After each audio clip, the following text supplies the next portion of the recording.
Big time main event coming up this weekend at featherweight. We have the former title challenger, Triangle City, T-City, Brian Ortega taking on El Pantera, Yair Rodriguez, walking fight of the nights. And as always, one half you're hosting to a Craig Allen, Twitter and Instagram, Craig Allen FNP. With me to my left, to your right, Matt Allen FNP on the respective socials. Matt, we had a wild week last weekend. Question mark kicks 9-2 off, and for question mark kicks, that's usually 2 hours before the prelims. You folks hitting up the comment section, hitting up the channel, you know the drill. But this weekend, a little bit of a change because these fights are going to be early. And I'm away this weekend watching my beloved Saskatchewan Roughriders down in Nova Scotia. So if you see me, I'm going to be wearing this Rough Rider shirt. You can say hi. I don't bite. But Matt, when it does come to this fight, I mean, for Brian Ortega, he's been in 5 fight of the nights. For Yair Rodriguez, he has been in 5 fight of the nights. These guys don't know boring fights. And for Rodriguez, in certain fights, he's been taken down, like the end of his fight against Jeremy Stephens or the beginning of his fight against Frankie Edgar, the former champion. But oh, by the way, his striking is so good that he's had the rally back comeback against the Korean Zombie. He had the great fight against Max Holloway's last time out that was one of those fight of the nights. He didn't win, but man, it takes 2 to tango. And for Ortega, didn't win his last fight, was sizably outstruck, but almost finished the fight against Volkanovski with those crazy submissions. But you look at it for Ortega, he's been sizably outstruck in 3 of his fights. The fight that he had against Volkanovski, the fight that he had against Max Holloway, the fight that he had against Renato Moicano, and he's 1 and 2 of those matchups. You can go way further. The fight he had against Clay Guida, the fight he had against, like, Thiago Tavares. Like, Brian Ortega gets outstruck in a lot of his fights. He's gotten outstruck in some of his fights, but the point that I want to make out of this is we've definitely seen a progression out of Ortega since he came into the UFC 1 and it was overturned to a no contest because USADA said, But if you do look at it for Ortega, you understand why the nickname is T-City, and does he win every fight by triangle? Not necessarily, but going back and watching his fights, and it definitely is a treat if you take the time to go back and watch them. My biggest one that I love to watch, the fight against Cub Swanson, where they go back and forth a little bit. In the end of the first round, he latches onto a tight submission that somehow Swanson recovers from. He backs Swanson up against the cage. He grabs the guillotine, arm in, and then he just pulls on it for dear life, gets the submission win there. Ortega is that grappler at featherweight to the nth degree, and his striking leveled up after his time away from Holloway to his fight against the Korean Zombie, where he looked like a new man, and he had body kicks and leg kicks that we've never seen before. So I love this matchup on paper because Yair Rodriguez is one of the most creative strikers in the UFC, and it might surprise people. He came in off the Ultimate Fighter Latin America Season 1 in 2014. UFC 180 was the debut. It's wild how long he has been in the UFC for, especially the fact that he's 29 years old, but it feels like he's been a part of our lives for much longer, you know? And like you said, he hasn't really been active, but he's always been on the outskirts of the division, always sort of watching out, just trying to get that one big profile win. And this is a weird fight, and this is a fight that tells you that records are for DJs. I don't care what these guys' recent records have been, and I don't care that Yair and Brian Ortega are both coming off of a loss. You know why I don't care? Because they're coming off losses to 2 of the greatest fighters ever, and Yair Rodriguez pushed Max Holloway, honestly, to a level that we've never seen in a Max Holloway win. And on the flip side, Brian Ortega almost finished Volkanovski multiple times in their fight, and if he was fighting a fighter who had any less will in them, he probably would have been able to submit them, because if you go back and watch those fights with Volkanovski's head when he's triangled is purple. The rest of his body is pale like me. And that tells you just how tight the squeeze of Brian Ortega is. And the flip side is, Volkanovski might be able to fight out of some of these positions because he is so resilient. He's so strong in pretty much every area of MMA. Yair is a great striker. He's phenomenal. Like you said, a true one of one in this sport. But we have seen him struggle with some guys on the mat, and it does make me think that this fight is as clear as, if Brian Ortega even gets one takedown during this fight, I truly am concerned for Yair Rodriguez and his ability to get back up to his feet. The one thing I do like out of Yair, he is really good at getting his feet on the hips of fighters when they're on top of them, and he can push off, do that one big action that lets him get back up to his feet. I think he's going to really need push-ups and get-ups like that in this fight, because let's say he does go to try to, you know, frame off, push off, be intelligent about it. That's when Brian Ortega can progress and do that really slow thing that you see guys like Charles Oliveira, Brian Ortega do, where it's not just a jump from full guard into full mount, because those are very sexy to see. Brian Ortega can do it very slow, though. He'll be in your full guard. Next thing you know, he's kind of halfway on your back. Next thing you know, you're getting up to your feet, but oh no, Brian Ortega's on your back up against the cage. He just never stops grappling no matter where the fight is, and that's something that I hope Yair and his team have really worked on. I mean, for Yair Rodriguez, I threw it out there as his gym because he's trained in Mexico for this one. He trains in the States as well, but I threw Izzy Wrestling out there because he has worked a lot with Izzy Martinez for his wrestling. And I mean, you consider it for Yair Rodriguez. Fight of the nights against Holloway Stevens, Korean Zombie, Caceres, and Charles Rosa. Performance bonuses over Andre Feely, BJPenn.com, and the Korean Zombie. But when you do look at this fight, Matt, for Yair Rodriguez, taking on a guy in Jeremy Stevens that will switch stances but fight out of the southpaw, that body kick was there. Nearly finished Stevens with the body kick and then the follow-up. But Stevens rallied after round 1 and round 2. Almost got finished in round 2. To round 3 where he was taking Yair Rodriguez down quite a bit in that one. But I do think that was one of those situations where Yair burned his tank out going for the finish. He was doing those like Alexander Semin hammer fists. Like he was really going to try to get the finish in that fight. And I did like his cardio in the Max Holloway fight his next time out. I do agree with you a lot. I've always worried about Yair in a 5-round atmosphere because it's kind of like with Zabit. People always thought I was really critical on Zabit in his career. But my thing is, if you throw wheel kicks, I just think you should land them every now and then. That's all. Call me old-fashioned that way. At least when Yair does decide to throw these crazy techniques, the majority of the time they are landing. Like, go back to the Andre Feely fight. That was absolutely insane. He basically... There's a weird kind of scramble where Andre Feely's across the cage from Yair. Yair, with the most confident posture you've ever seen, just runs across the cage and throws like a double flying kick. Like, Yair does stuff as he's figuring it out in the cage, and no matter what level of preparation you have, there really isn't anybody who can get you ready for the striking style of Yair Rodriguez. And I mean, you look at it for Rodriguez, this will be his 6th main event. It's going to be Brian Ortega's 5th main event opportunity. And again, I mentioned that southpaw to orthodox thing because for Ortega, primarily out of southpaw, but he will switch over to orthodox a little bit to open up some of his striking. So I'm interested to see for how long Ortega decides to strike against a guy like Rodriguez who has decent volume, decent power, and he has the ability to switch things up when he is striking. You look at the odds in this fight. Ortega is the favorite, open -150, -165 right now. For Yair Rodriguez, opened a +130, +137 or thereabouts on best fight odds. When we talk about these main events, Matt, we throw it out to the YouTube community tab. You folks hit us up with your comments. 1,200 total votes right now. 59% going with Ortega, 41% with Yair Rodriguez. Hankey's saying, I think Yair's kicks will cause some troubles for Ortega, but I think he will get it done on the mat. I assume you're thinking Ortega's going to get it done on the mat.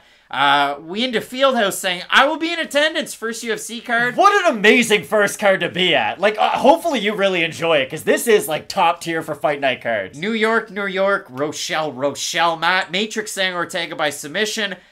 We've got Jamie saying Ortega, no striking. Yeah, you're all day. Jamie, have you watched the last few Brian Ortega fights? Jack Green saying Ortega by sub extremely early. Yair has very bad takedown defense. And Chad saying Ortega for the win. Need the rebound. Can't wait for the analysis, boys. Chad, we got it locked and loaded. So, Matt, again, for Ortega, obviously he's improved with the striking. You've seen that through his last number of fights. Ruka Sport with some great people to train with. And obviously, Jason Perillo, douche, when he's holding those mats. And, you know, a guy who likes to make weird book bags for avocados at airports. I'm talking about Mr. Gracie. But, Matt, for Brian Ortega, varied approach for Yair Rodriguez. The get-ups to strike, and he is a striker. So, Matt, what's the pick here? I have no idea, but this is what I'm going to do. Yair Rodriguez is like a Hall of Fame player at range. Like, if you want to fight Yair Rodriguez at range, get out of the sport. It's a really, really bad idea. Ortega can box. He is really good on the inside, but he doesn't throw a lot of kicks himself, and he's not the best wrestler. That's the thing you have to remember. Brian Ortega has 10 out of 10 jiu-jitsu, and let's say 9 out of 10 striking. The one thing that he does lack of the elite is he doesn't really have the elite wrestling to just decide, okay, I know where the fight's going to take place. So for that reason, I do think there's a world where Yair is able to use his footwork, use his kicks, stay so far away from Brian Ortega that his wrestling never really does matter. But on the flip side of that, I really like what you brought up about the Cub-Swanson fight, and this is the thing that stood out to me in the Cub-Swanson fight. I feel like that was the first fight Brian Ortega's striking got better, and for this reason. Do you know how he got Cub-Swanson against the cage in the second round? He jabbed him there. He jabbed him all the way across the cage, got his back up against the fence, and then basically made him decide what bad decision do you want to make. And he had good striking defense in that fight, too. And now he did hold his hands high, and he will hold them high. There's periods when it's at range, he can hold them low. When it's in close boxing quarters, he will hold them high. So something that you like to see out of an elite fighter. But it's one of those ones like Rodriguez. High hands, hit the body. Like low hands, hit the head. And he can do that from distance. That's the thing. This isn't a good example, but it's like, are you willing to put your hand in a blender to grab a piece of gold? Like, that's what this fight's going to be for Brian Ortega. You're going to have to do something absolutely insane to get this fight in your preferred range. And even at this stage of Yair's career, he did pretty good boxing against Max Holloway. It's not like Holloway just got on the inside and destroyed him once he got there. Like, Yair has enough pop at the end of his shots to where he can hurt his opponents just with his hands. And this is the last thing I'll say.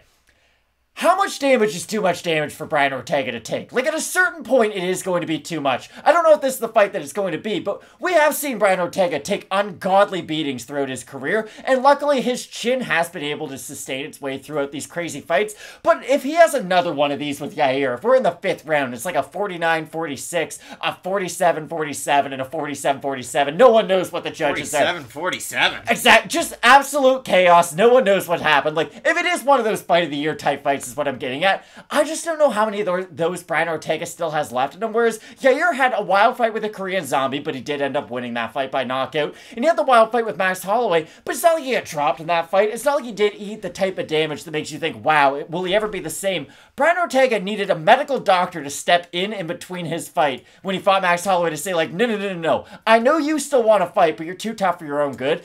And for that reason, ever so slightly, I'm going to pick Yair Rodriguez. I think on the outside, he can damage Ortega enough to make him be a more hesitant fighter with his own striking. And if Brian Ortega is more hesitant with his own striking, he won't be moving forward. And I really do think forward pressure is going to be the key for Ortega. Yeah, you look at it for Ortega. If he's going to get the win, he's got to get it up against the cage. He really has to threaten. And you saw it against Moicano. He couldn't establish the distance. He kept getting outstruck. And then finally, at the end, he said, screw it. I'm just going to get in close and go for the guillotine. And it worked for him in that fight. It worked for him in the Cub Swanson fight. It's worked for him in a lot of these fights. And we talk about the performance bonuses for Yair Rodriguez. I didn't mention it for Brian Ortega, but he does have 2 of them. Cub Swanson and then Frankie Edgar. One guy beat Frankie Edgar with his striking.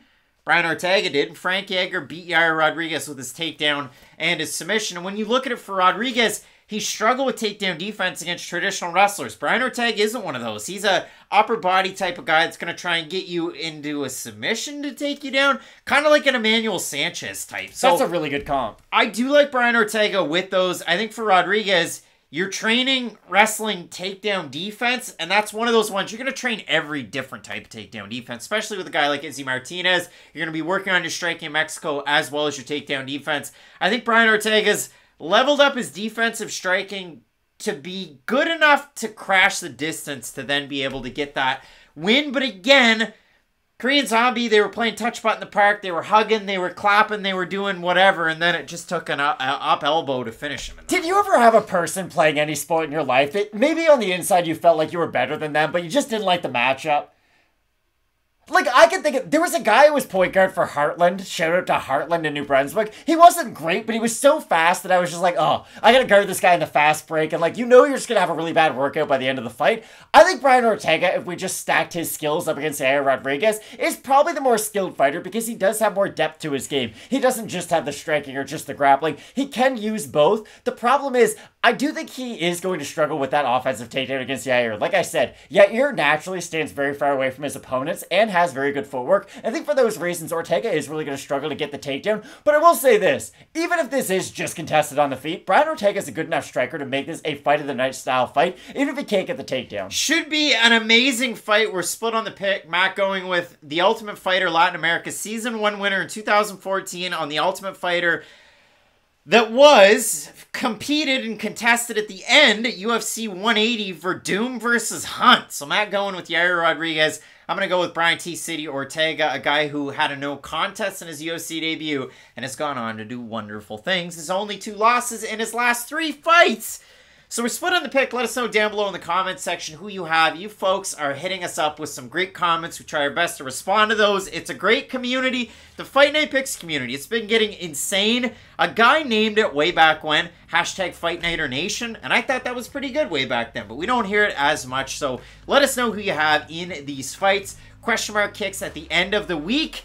It's probably going to be on Saturday morning. I'm going to be you know, in a play, guys, I got a wedding Friday night, and then I got the football game Saturday afternoon, so we'll figure this one out, but it will be out there at some point. We'll do something for you here on the channel, so stay tuned with that. But Matt, a wild week of fights. I'm really excited for this fight night card. I could not tell you the last time I've been as excited for a fight night as I normally am for a pay-per-view, but hopefully you guys understand. Like, the depth that this card has is absolutely insane. Jourdain versus Shane Burgos is going to be an absolutely wild fight, and that's just the precursor for what's going to be Brian Ortega versus Yair Rodriguez, which is one of those, like, universally beloved matchups. I see a lot of people out there who like Yair, I see a lot of people out there who like Brian Ortega, two very popular fighters, but the consensus is everybody thinks this is going to be a great fight, and that's when you know you got a good one. Big time fights coming up this weekend. You're not going to want to miss any of them. Keep locked in with Fight Night Picks, and as we always say, let's get into it.